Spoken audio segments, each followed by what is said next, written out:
My fellow Minnesotans, what's happening in Minnesota right now defies belief. News reports simply don't do justice to the level of chaos and disruption and trauma the federal government is raining down upon our communities. 2,000 to 3,000 armed agents of the federal government have been deployed to Minnesota. Armed, masked, undertrained ICE agents are going door to door, ordering people to point out where their neighbors of color live. They're pulling over people indiscriminately, including U.S. citizens, and demanding to see their papers. And at grocery stores, at bus stops, even at our schools, they're breaking windows, dragging pregnant women down the street, just plain grabbing Minnesotans and shoving them into unmarked vans, kidnapping innocent people with no warning and no due process. Let's be very, very clear. This long ago stopped being a matter of immigration enforcement. Instead, it's a campaign of organized brutality against the people of Minnesota by our own federal government. Last week, that campaign claimed the life of Renee Nicole Good. We've all watched the video. We've all seen what happened. And yet, instead of conducting an impartial investigation so we can hold accountable the officer responsible for Renee's death, the Trump administration is devoting the full power of the federal government to finding an excuse to attack the victim and her family. Just yesterday, 6 federal prosecutors, including the longtime career prosecutor leading the charge to investigate and eliminate fraud in our state's programs, quit their jobs rather than go along with this assault on the United States Constitution.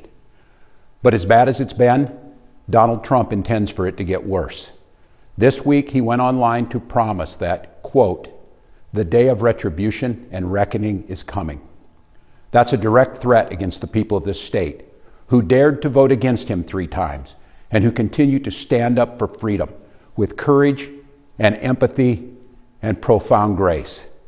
All across Minnesota, people are stepping up to help their neighbors who are being unjustly and unlawfully targeted.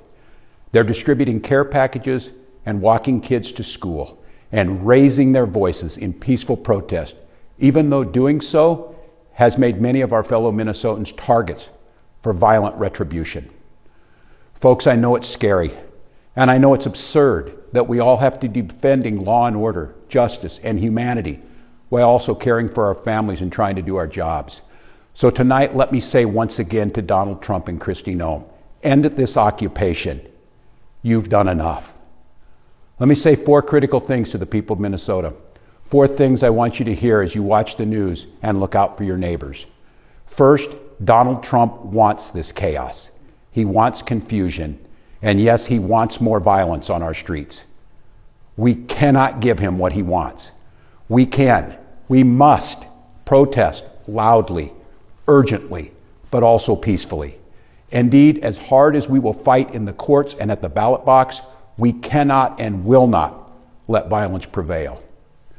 You're angry, I'm angry. Angry is not a strong enough word, but we must remain peaceful. Second, you are not powerless, you are not helpless, and you are certainly not alone.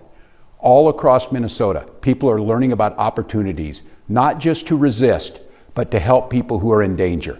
Thousands upon thousands of our fellow Minnesotans are going to be relying on mutual aid in the days and weeks to come, and they need our support.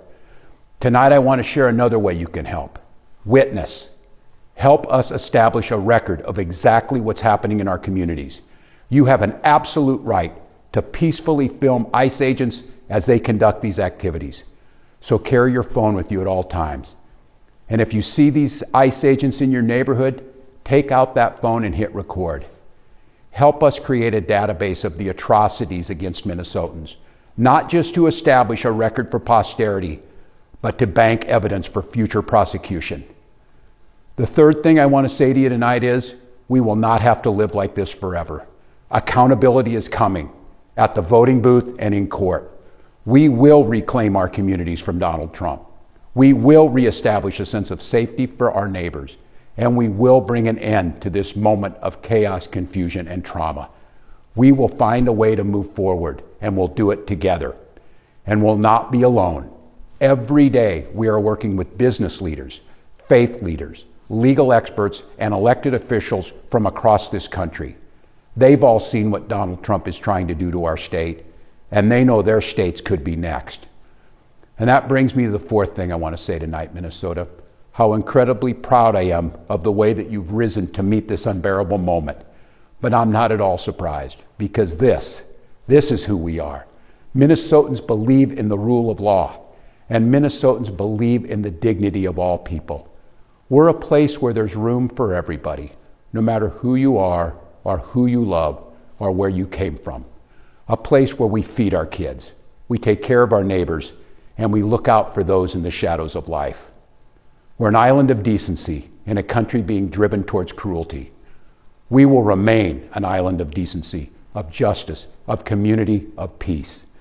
And tonight I come before you simply to ask, don't let anyone take that away from us. Thank you, protect each other, and may God bless the people of Minnesota.